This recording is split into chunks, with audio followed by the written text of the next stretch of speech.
Hello friends, मैं हूं सुरेश कुमार शर्मा और फिर से बहुत बहुत स्वागत करता हूं आपका अपने चैनल पर। यदि आप एक आईसीआईसीआई बैंक अकाउंट होल्डर हैं, आपका आईसीआईसीआई बैंक के अंदर खाता है, तो ये वीडियो आपके लिए काफ़ी ज़्यादा महत्वपूर्ण है, क्योंकि आईसीआईसीआई ने कैश डिपॉजिट और कैश विड्रॉल को लेकर नए चार्जेस लागू कर दिए हैं। इसका अर्थ ये हुआ कि अब आपको आईसीआईसीआई बैंक के अपने सेविंग अकाउंट के अंदर से कैश निकालने पर और कैश जमा कराने पर ज़्यादा चार्जेस देने होंगे। ये चार्जेस आपको थोड़े बहुत नहीं, 150 रुपये से भी ज़्यादा देने होंगे। तो ये जानते हैं कि आईसीआईसीआई ने अपने सेविंग अकाउंट होल्डर्स के लिए क्या क्या चार्जेस लागू किए हैं और किन किन चीज़ों पर कितने कितने चार्जेस इंक्रीज कर दिए हैं। तो आईसीआईसीआई के चार्जेस को लेकर नए नियम जानने के लिए हम सबसे पहले चलेंगे आईसीआईसीआई की वेबसाइट पर। तो यहाँ से हम आईसीआईसीआई की वेबसाइट को ओपन कर लेते हैं। आप यहाँ पर देख सकते हैं, ये है ICICI regular savings accounts holders के लिए लगने वाले नए चार्जेस। ये चार्जेस इसलिए भी महत्वपूर्ण हैं क्योंकि आईसीआईसीआई बैंक के अंदर ज़्यादातर लोगों के खाते रेगुलर सेविंग अकाउंट होते हैं। आपको यहाँ पर बता दें कि आईसीआईसीआई के रेगुलर सेविंग अकाउंट में मिनिमम मंथली एवरेज बैलेंस रखना कितना ज़रूरी होता है। तो यदि आप मेट्रो शहर के अंदर रहते हैं या फिर अर्बन क्षेत्र के अंदर रहते हैं, तो आपको अपने आईसीआईसीआई के रेगुलर सेविंग अकाउंट के अंदर 10,000 रुपये मेंटेन कर कर चलना होता है। सेमी अर्बन क्षेत्र के अंदर आपको 5,000 रुपये मेंटेन कर कर चलना होता है। और जो मिनिमम मंथली चार्ज आपको रूरल क्षेत्र के अंदर रख कर चलना होता है आईसीआईसीआई रेगुलर सेविंग अकाउंट के अंदर, तो वो है 2,000 रुपये। अगर आप किसी ग्रामीण क्षेत्र के अंदर रहते हैं तो आप मिनिमम बैलेंस 1,000 रुपये रख कर भी अकाउंट को चला सकते हैं। ये तो बात हुई आईसीआईसीआई के रेगुलर सेविंग अकाउंट के मिनिमम मंथली एवरेज बैलेंस की। अब बात करते हैं कि आईसीआईसीआई ने वो कौन कौन से चार्जेस हैं जो रेगुलर सेविंग अकाउंट होल्डर्स के लिए बढ़ा दिए हैं। आप पर इसका आगे अब क्या वजन पड़ने वाला है और अब के बाद से आपको आपका आईसीआईसीआई का रेगुलर सेविंग अकाउंट कितना ज़्यादा महंगा पड़ने वाला है। तो यहाँ आप देख सकते हैं कि आईसीआईसीआई ने कैश ट्रांजैक्शन के चार्जेस को कितना कितना बढ़ा दिया है। इसके अंदर आपको बता दें कि आप कैश डिपॉजिट करें या फिर आप कैश विड्रॉल करें, ये सब इसके अंदर इंक्लूड है। तो आपको बता दें कि अगर आप अपने अकाउंट के अंदर से महीने में 4 बार ट्रांजैक्शन करते हैं, चाहे वो ट्रांजैक्शन आप पैसा निकालें या फिर पैसा आप डिपॉजिट करें अपने खाते के अंदर, वो मिलाकर उसमें ही जोड़ दिया जाएगा। इसका अर्थ ये हुआ कि अब आप महीने में अपने आईसीआईसीआई रेगुलर सेविंग अकाउंट के अंदर से 4 फ्री ट्रांजैक्शन महीने में कर सकते हैं। अगर आप 4 ट्रांजैक्शन के बाद 5वां ट्रांजैक्शन करने के लिए अपने आईसीआईसीआई के सेविंग अकाउंट के अंदर जाते हैं, तो आपको उसके बाद 150 रुपये पर ट्रांजैक्शन पर चार्ज चुकाना होगा। हो सकता है कि आप सुनकर चौंक गए हों, इसलिए आपको दोबारा से क्लियर कर दें कि अगर आप 4 बार ट्रांजैक्शन अब के बाद से अपने आईसीआईसीआई रेगुलर सेविंग अकाउंट के अंदर से करते हैं तो वो 4 ट्रांजैक्शन फ्री होंगे। अगर महीने में आप 5वां ट्रांजैक्शन करने जाते हैं, तो अगर आप 5वां एक भी ट्रांजैक्शन करते हैं तो आपको पर ट्रांजैक्शन पर 150 रुपये चार्ज देना होगा। और इन नए चार्जेस को 1 अगस्त 2021 से लागू कर दिया जाएगा। अब आप समझ सकते हैं कि आईसीआईसीआई के कैश ट्रांजैक्शन चार्जेस कितने ज़्यादा बढ़ गए हैं।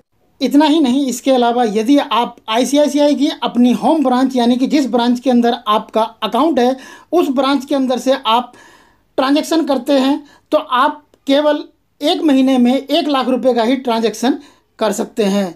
अब से पहले आप अपनी होम ब्रांच के अंदर से आईसीआईसीआई रेगुलर सेविंग अकाउंट के अंदर से 2 लाख रुपए तक का ट्रांजैक्शन फ्री में महीने में कर सकते थे, लेकिन अब इसे घटाकर हाफ कर दिया गया, यानी कि 2 लाख की जगह आप महीने में फ्री 1 लाख रुपए का ही ट्रांजैक्शन कर सकते हैं।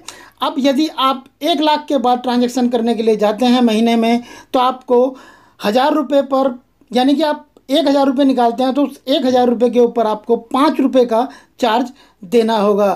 ये 5 रुपये का चार्ज आपको 150 रुपये के साथ देना होगा, यानी कि जो आपका कैश ट्रांजैक्शन का चार्जेस है 4 के बाद जो लिमिट का चार्जेस है 150 रुपये, वो भी इस 5 रुपये के साथ जोड़ा जाएगा। तो इसका अर्थ ये हुआ कि आपको अपनी आईसीआईसीआई की होम ब्रांच से 1 लाख रुपये तक फ्री में ट्रांजैक्शन करने की छूट है। उसके बाद यदि आप ट्रांजैक्शन करते हैं 1 लाख के बाद, तो आपको 150 रुपये प्लस 5 रुपये का चार्ज चुकाना होगा। यहीं यदि आप नॉन होम ब्रांच के अंदर, जो कि आपकी आईसीआईसीआई की ब्रांच नहीं है, उस ब्रांच के अंदर आप कैश ट्रांजैक्शन करने के लिए जाते हैं तो आप केवल एक दिन में 25,000 रुपये का ही ट्रांजैक्शन कर सकते हैं। यदि आप 25,000 रुपये से ज़्यादा एक दिन के अंदर ट्रांजैक्शन करने के लिए जाते हैं नॉन होम ब्रांच के अंदर, तो आपको पर 1,000 रुपये के ऊपर 5 रुपये का चार्ज चुकाना होगा। यानी कि आप 25,000 से ऊपर अगर एक दिन में 1,000 रुपये भी निकालते हैं तो आपको 5 रुपये प्लस 150 रुपये कैश ट्रांजैक्शन का चार्ज चुकाना होगा। अब बात करते हैं थर्ड पार्टी कैश ट्रांजैक्शन की। आपको बता दें कि इस ट्रांजैक्शन के अंदर भी डिपॉजिट और विड्रॉल दोनों इंक्लूड हैं। आपके पास 25,000 रुपये पर ट्रांजैक्शन करने की लिमिट है। यदि आप 25,000 के बाद ट्रांजैक्शन करते हैं, थर्ड पार्टी कैश ट्रांजैक्शन आप करते हैं 25,000 के बाद, तो आपको 150 रुपये पर ट्रांजैक्शन पर चार्ज देना होगा। इस वीडियो में हम आपको केवल वही चार्जेस बताएंगे जो कि ICICI रेगुलर सेविंग अकाउंट के अंदर बढ़ाए गए हैं। बाकी जो चार्जेस पहले के थे वो वैसे ही हैं, उनके बारे में आपको बताकर हम यहाँ पर समय ख़राब नहीं करेंगे। अब एक और चार्ज है जो कि बढ़ा दिया गया है और वो चार्ज है ATM interchange transaction at non ICICI bank ATMs को लेकर। यानी कि जो ATM से आप ट्रांजैक्शन करने के लिए जाते हैं और वो ATM मशीन ICICI की बैंक की नहीं है, तो आपको उसके लिए अब एक्स्ट्रा चार्जेस देने होंगे। तो आइए आपको बताते हैं कि आपको किस किस तरीके से और कैसे कैसे और किन शहरों के अंदर कितना कितना चार्जेस देना होगा। तो आपको बता दें कि अगर आप ATM interchange transaction at non ICICI bank ATM से करते हैं तो आपको एक महीने के अंदर 3 मेट्रो शहरों के अंदर ट्रांजैक्शन फ्री दिए जाएंगे। अब ये जो मेट्रो शहर हैं उनके भी यहाँ पर नाम बताए गए हैं। वो है मुंबई, नई दिल्ली, चेन्नई, कोलकाता, बेंगलुरु एंड हैदराबाद। ये वो शहर हैं जिन शहरों के अंदर आपको 3 ATM के ट्रांजैक्शन फ्री मिलेंगे। और इन 6 मेट्रो शहरों के अलावा और किसी शहर से यदि आप ट्रांजैक्शन करते हैं ATM के द्वारा तो आपको 5 फ्री ट्रांजैक्शन एक महीने के अंदर मिलेंगे। इन ट्रांजैक्शन के बाद यदि आप ट्रांजैक्शन करने के लिए जाते हैं तो आपको पर ट्रांजैक्शन पर 20 रुपये पर फाइनेंशियल ट्रांजैक्शन और 8 रुपये 50 पैसे पर नॉन फाइनेंशियल ट्रांजैक्शन ATM से चार्ज चुकाना होगा। ICICI regular saving account holders के लिए एक और चार्ज बढ़ा दिया गया है और ये जो चार्ज बढ़ाया गया है ये चार्ज लागू हो जाएगा 1 अगस्त 2021 से। और ये चार्ज बढ़ाया गया है चेक बुक्स को लेकर। आप 1 अगस्त 2021 के बाद 25 पेज की चेक बुक 1 साल के अंदर फ्री में ले सकते हैं। यदि आप 25 पेज की चेक बुक के बाद या 25 पेज से ज़्यादा की चेक बुक के लिए अप्लाई करते हैं 1 साल के अंदर, तो आपको बता दें कि आपको 10 पेज के ऊपर 20 रुपये का चार्ज पर चेक बुक पर चुकाना होगा। और आपको हम पहले ही बता चुके हैं कि ये नियम नया लागू हो जाएगा 1 अगस्त 2021 के बाद। तो फ्रेंड, यदि आप ICICI के रेगुलर सेविंग अकाउंट होल्डर हैं तो आपका इन चार्जेस के बारे में क्या कहना है, हमें आप नीचे कमेंट कर ज़रूर बताएं। आई होप फ्रेंड ये वीडियो आपके लिए जरूर हेल्पफुल रहा होगा। यदि ये वीडियो आपके लिए हेल्पफुल रहा तो इस वीडियो को लाइक करें, शेयर करें अपने दोस्तों के साथ व्हाट्सएप और फेसबुक पर।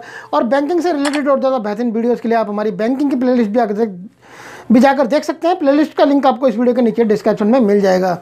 यदि अभी तक आपने हमारे चैनल को सब्सक्राइब नहीं किया था तो नीचे लाल वाले सब्सक्राइब के बटन को प्रेस कर चैनल को सब्सक्राइब कर लें। बराबर में बेल का आइकॉन है, उसे भी जरूर प्रेस करें ताकि जब भी इस चैनल पर कोई नया वीडियो अपलोड करें तो उसका नोटिफिकेशन आपको सबसे पहले मिल जाए। यदि आपने चैनल सब्सक्राइब किया हुआ है तो आपका बहुत बहुत धन्यवाद। फिर मिलते हैं आपसे ऐसी ही किसी बेहतरीन जानकारी के साथ नेक्स्ट वीडियो में। तब तक के लिए गुड बाय, टेक केयर, जय हिंद।